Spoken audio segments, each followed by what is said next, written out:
Hey, you guys, from the ends of the galaxy. Hey, you guys. We are back. Of course, we're doing more Hitchhiker's Guide to the Galaxy. Remember, we got to the Atlantis planet. We're going to throw Oreo Jr. back there with the other aliens. And we're going to get started. So, remember, we found the Atlantis planet. It was improbable, but we found it. We here, baby. We here. Let's get it.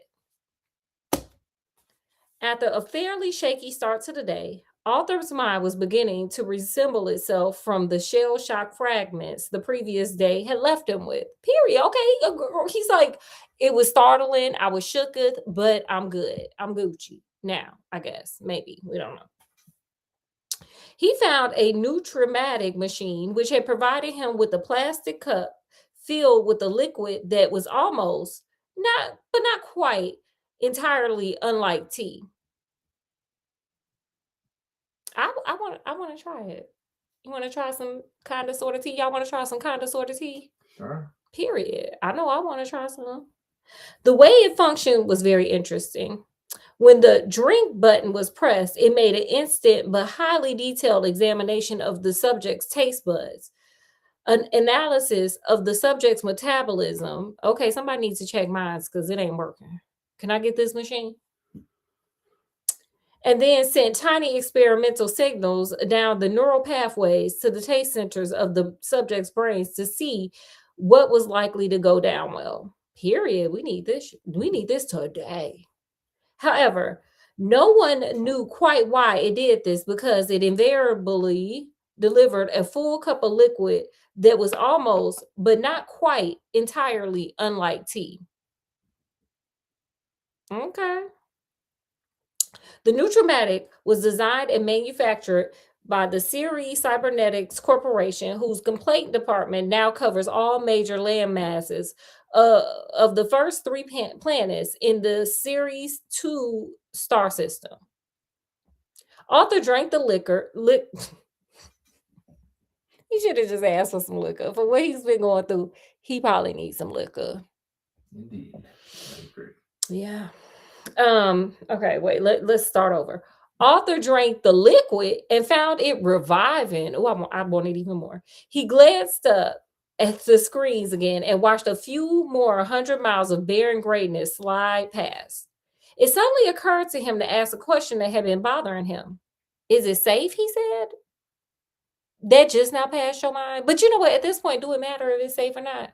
Nothing he has done has been safe. Yeah, nothing you have done has been safe, sir. And yet you remain. Margarita's been dead, unalive for 5 million years, said Z. Of course it's safe. Even the ghosts have settled down and raised families by now. At which point, a strange and inexplicable sound thrilled suddenly through the bridge. A noise as of a distant fanfare, a hollow, reedy sound. It preceded a voice that was equally hollow, reedy, and insubstantial. The voice said, "Greetings to you." Oh, wait, no, I want to do that better. Greetings to you. Period. We're gonna use this because this is this is the voice, baby. This is the voice.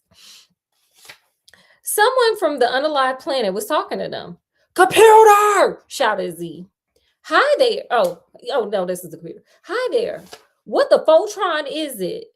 "Oh, just some 5 million-year-old tape that's been broadcasting at us." "A what?"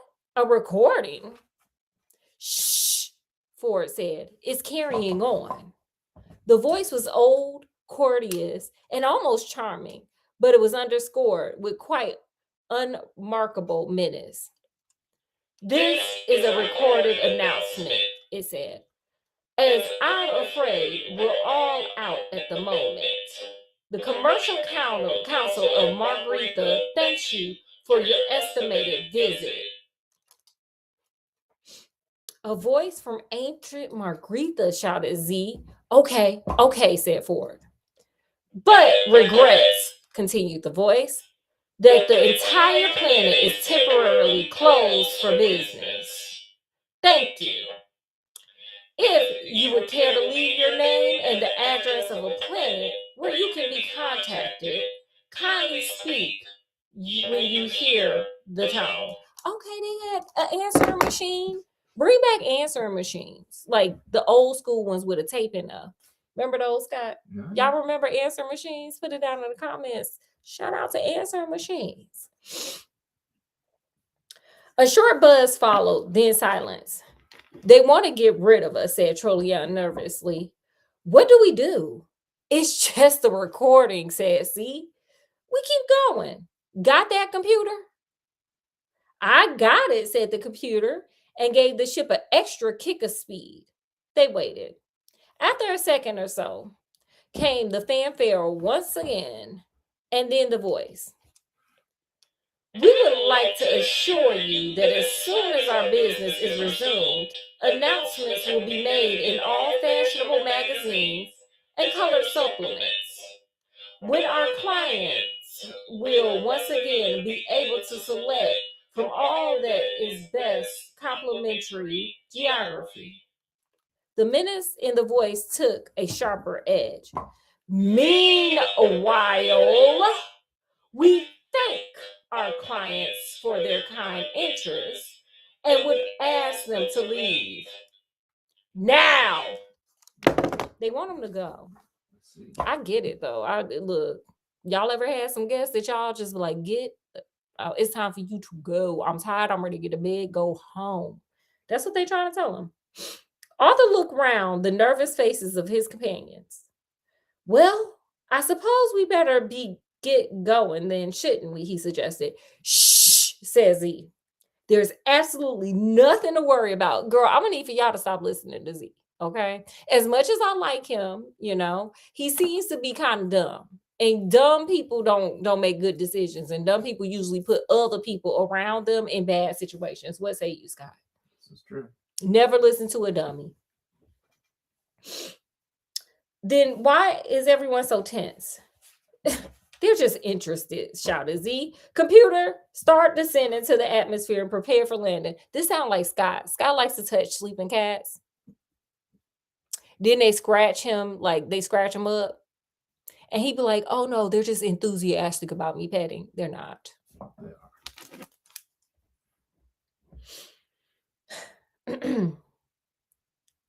This time the fanfare was quite perfunctory. The voice now distinctly cold.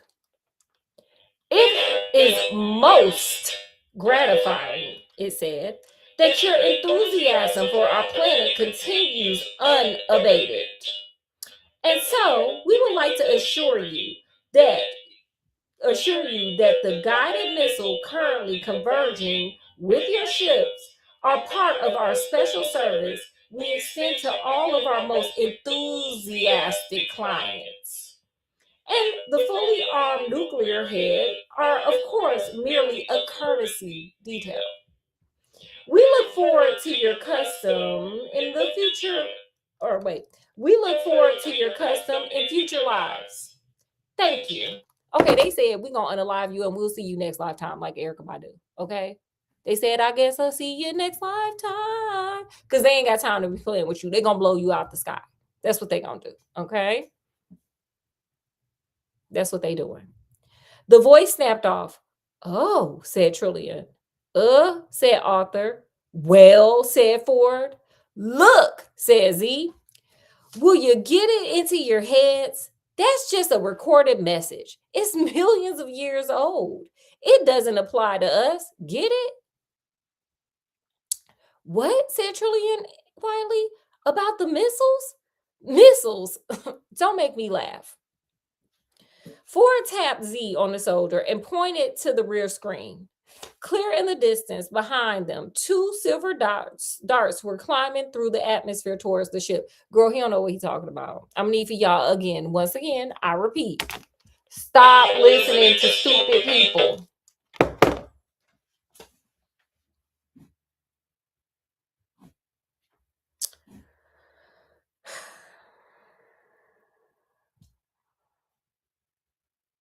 A quick charge of magnification brought them into close focus. Two massively real rockets thundering through the sky. The suddenness of it was shocking. How the hell are y'all shocked when that voice kept telling you over and over again to get the hell out and y'all kept going? What's the shock about here? Are you shocked like Austin Powers when he was standing there with that little slow thing was rolling towards him? Like, how are we shocked? I'm curious to know. I think they're going to have a good time trying to apply to us, said Ford. Z stared at them in astonishment. Hey, this is terrific, he said. Someone down there is trying to unalive us. Terrific, said Arthur. But don't you see what this means? Yes, we're going to unalive. Yes, but apart from that, it means we must be on to something. How soon can we get off it? Second by second, the images of the missiles on the screen grew larger. They had swung round now onto a direct homing course so that all that could be seen of them now was the warheads head on. Okay, the missiles coming, baby. As a matter of interest, said Trillian, what are we going to do? Just keep cool, said Z. Is that all? Shouted Arthur. No, we're also going to take evasive action, said Z with sudden access of panic. Computer, what evasive course of action can we take? Girl, you using that computer like AI and you got your homework assignment due in like 15 minutes.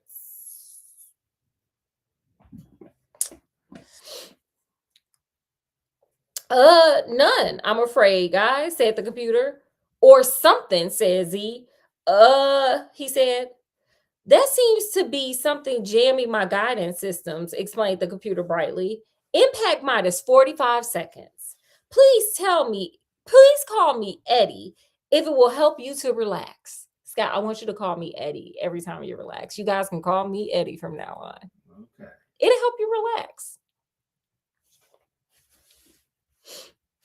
Z tried to run in several equally decisive decisions simultaneously. Girl, can he do that? Even with 2 heads? Right, he said. We gotta get manual control of this ship. Can you fly her? Said Ford pleasantly. No. Can you?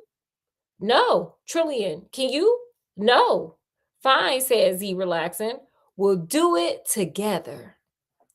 I can't either, said Arthur, who felt it was time he began asserting himself. Sir, don't, sir, if you ain't done it in all this time, don't do it. It's just gonna look weird at this point. I had guessed that, said Z. Okay, computer, I want full manual control now. You've got it, said computer. Several large desk panels slid open and a bank of control consoles sprang up out of them, showering the crew with bits of expanded packaging and balls of rolled up cellophane. These controls had never been used before. Yeah, because the ship is new. Z stared at them wildly. Okay, Ford, he said. Full retro thrust and 10 degrees starboard or something. Good luck, guys, chirped the computer. Impact minus 30 seconds. Oh, girl, y'all about to get blown up. Y'all about to become space trash. Yes. Ford leapt to the controls. Only a few of them made immediate sense to him, so he pulled those. The ship shook and screamed as his guidance rocket jets tried to push it in every which way simultaneously. That can only go well. You want to go up, down, left, right, diagonal on all sides. Yes. He released half of them and the ship spun around in a tight arc and headed back the way it had came, straight towards the oncoming missiles, because that's the direction you want to go. Air cushions ballooned out of the walls in an instant as everyone was thrown against them. For a few seconds, the forces held them flattened and squirming for breath, unable to move. Z struggled and pushed in manic desperation and finally managed a savage kick at a small lever that formed part of the guidance system. The lever snapped off. Okay, y'all winning over here. The ship twisted sharply and rocketed upward. The crew were suddenly hurled violently across the cabin. Ford's copy of the Hitchhiker's Guide to the Galaxy smashed into another section of the control console, with the combined result that the guide started to explain to everyone who cared to listen about the best ways of smuggling Artilian parakeet glands out of arteries. An Artilian parakeet gland stuck on a small stick is a revolting but much sought after cocktail delicacy. Okay, hey. And very large sums of money are often paid for them by very rich idiots who want to impress other very rich idiots. And the ship suddenly dropped out of the sky like a stone. We love that. It was, of course, more or less at this moment that one of the crew sustained a nasty bruise on the upper arm. Remember, it said that in the last chapter. It was like somebody gonna hit their arm and it's gonna hurt. We're not gonna say who. We're not gonna say who. It's not Scott and it's not me though, and I don't think it's any of y'all. So put it in the comment section if it's one of y'all though. This should be emphasized because, as has already been revealed, they escaped otherwise completely unharmed, and the deadly nuclear missiles did not eventually hit the ship. Remember, he said it last chapter. The safety of the crew is absolutely assured. Impact minus 20 seconds, guys, said the ship. Then turn the bloody engines back on, bald Z. Oh, sure thing, guys, said the computer. With a subtle roar, the engines cut back on. The ship smoothly flattened out of its dive and headed back towards the missiles again. Okay. We're doing great here. Everything's A-okay. The computer began to sing. Why not? When you walk through the storm, it whined nasally. Hold your head up high. This is great. Where is this at for me? Z screamed at it to shut up, but his voice was lost in the din of what they quite naturally assumed was the approaching destruction. And don't be afraid of the dark, Eddie wailed. The ship, in flattening out, had in fact flattened out upside down, and lying on the ceiling as they were, it was now totally impossible for any of the crew to reach the guidance system. So why don't y'all yell at the computer and tell it to do stuff? At the end of the storm, cooed Eddie. Okay, my phone is in on it too, period. It's beatboxing for me. The two missiles loomed massively on the screen as they thundered towards the ship. In a golden sky. But by an extraordinarily lucky chance, they had not fully corrected their flight paths to that of the erratically weaving ship, and they passed right under it. Okay, y'all got lucky. And the sweet silver song of the lark, revised impact time, 15 seconds, fellas. Walk on through the wind. If y'all ever build a ship, use my voice. I want my voice to be your ship voice, even the singing part. Okay, duly noted. The missiles banked around in a screeching arc and plunged back in pursuit. This is it, said Arthur, watching them. We are now definitely going to unalive, aren't we? I wish you would stop saying that, shouted Ford. Well, we are, aren't we? Yes. Walk on through the rain, sang Eddie. A thought struck Arthur. He struggled to his feet. Why doesn't anyone turn on the improbability drive thingy? He said. We could probably reach that. What? Are you crazy, says he? Without proper programming, anything can happen. Does that matter at this stage? Asked Arthur. Though your dreams be tossed and blown, sang Eddie. Arthur scrambled up onto one of the excitingly chunky pieces of molded contouring where the curve of the wall met the ceiling. Walk on with hope in your heart. This computer is amazing, by the way. Just Right. Impact minus 5 seconds. It's been great knowing you guys. God bless. You'll never walk alone. I said, yelled Trillian. Does anyone know? The next thing that happened was a mind-boggling explosion of noise and light. Oh, Shall I go one more? it's up to you. I'll go. And the next thing that happened after that was that the Heart of Gold continued on its way perfectly normal with a rather fetching redesigned interior. Period. Okay. Oh, it's like an interior decorator came through. Oh, Yes. It was so much larger and done out in delicate pastel shades of green and blue. Ooh. In the center, a spiral staircase leading nowhere in particular stood in a spray of ferns and yellow flowers. And next to it, a stone sundial pedestal housed the main computer terminal. Oh, this sounds lovely, like a garden. Ooh, like a sunroom. Cunningly deployed lighting and mirrors created the illusion of standing in a conservatory overlooking a wide stretch of exquisitely manicured garden. Yeah, it's a sunroom. It's a sunroom. It's a sunroom. I'm excited. I love this. I love a good sunroom. Who doesn't? Scott, do you love a good sunroom? sure. Do you guys love a good sunroom? Around the periphery of the conservatory area stood marble top tables on intricately beautiful wrought iron legs. As you gazed into the polished surface of the marble, the vague forms of instruments became visible. And as you touched them, the instruments materialized instantly under your hands. Girl, they did upgraded the ship, period. Looked at from correct angles, the mirrors appeared to reflect all the required data readouts, though it was far from clear where they reflected from. It was, in fact, sensationally beautiful. I love it. Can we decorate the house like that, Scott? Sure.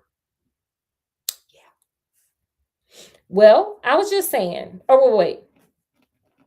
Relaxing in a wicker work sun chair, CB said, "What the hell happened?" Well, I was just saying, said Arthur, lounging by a small fish pond. "There's this improbability drive switch over here." He waved at where it had been. There was now a potted plant there. "But where are we?" said Ford, who was sitting on the spiral staircase, a nicely chilled Pan Galactica gargle blast in his hand. Okay, your brain about to get shaken and stirred up. "Exactly where we were, I think," said Trillion, as all about them the mirrors suddenly showed them the images of a blighted landscape of Margarita, which still scooted along beneath them. Z leapt out of his chair. "Then what happened to the missiles?" he asked. A new and astounding image appeared in the mirrors. "They would appear," said Ford doubtfully, "to have turned into a bowl of petunias and a very surprised looking whale." Just some shit that you would never think about, okay? At an improbability factor, cut in Eddie, who hadn't changed a bit, of 8,767,182 to one against. Z stared at Arthur. "Did you think of that, Earthman?" he demanded. "That's very good thinking." "Oh, wait. Well," said Arthur, "all I did was, that's very good thinking, you know? Turning on the improbability drive for a second without first activating the proofing screens. Hey, kid, you just saved our lives. You know that?" "Oh," said Arthur. "Well, it was really nothing." "Was it, Sassy? Oh, well, forget it then. Okay, computer, take us into land." But I said forget it.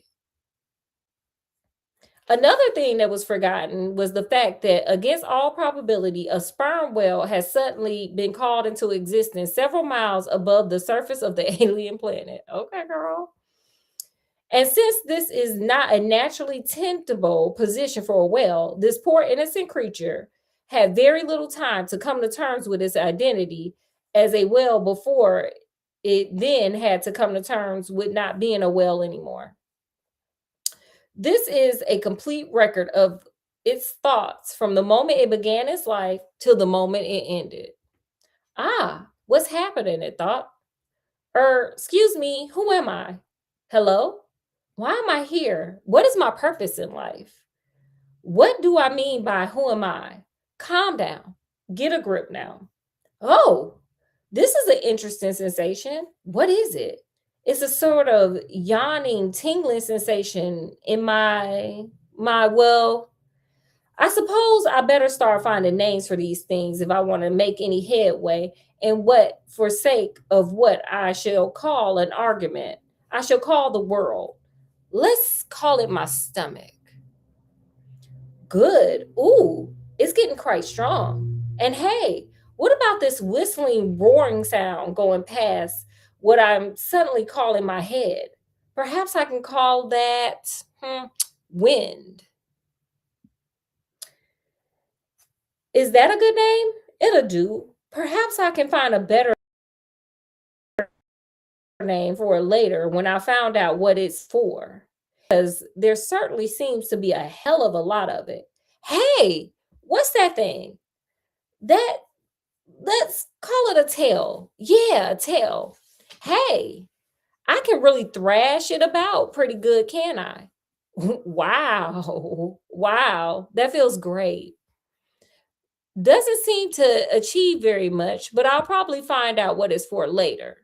Now, have I built up any coherent picture of things yet? No, never mind. Hey, this is really exciting. So much to find out about, so much to look forward to. I'm quite dizzy with anticipation. Or is that the win? There really is a lot of that now, isn't there? Oh, wow. Hey, what's this thing suddenly coming towards me very fast? Very, very fast. So big and flat and round. It needs a big, wide sounding name like ground. That's it. That's a good name. Ground. I wonder if it will make friends with me. Oh yeah, baby, it's gonna make friends with you. You're gonna be under it in a minute. And the rest, after a sudden wet thud, was silence. R.I.P. to the well. Curiously enough, the only thing that went through the mind of the bowl of petunias as it fell was, oh no, not again. Many people have speculated that if we knew exactly why the bowl of petunias had thought that we would know a lot more about the nature of the universe than we do now.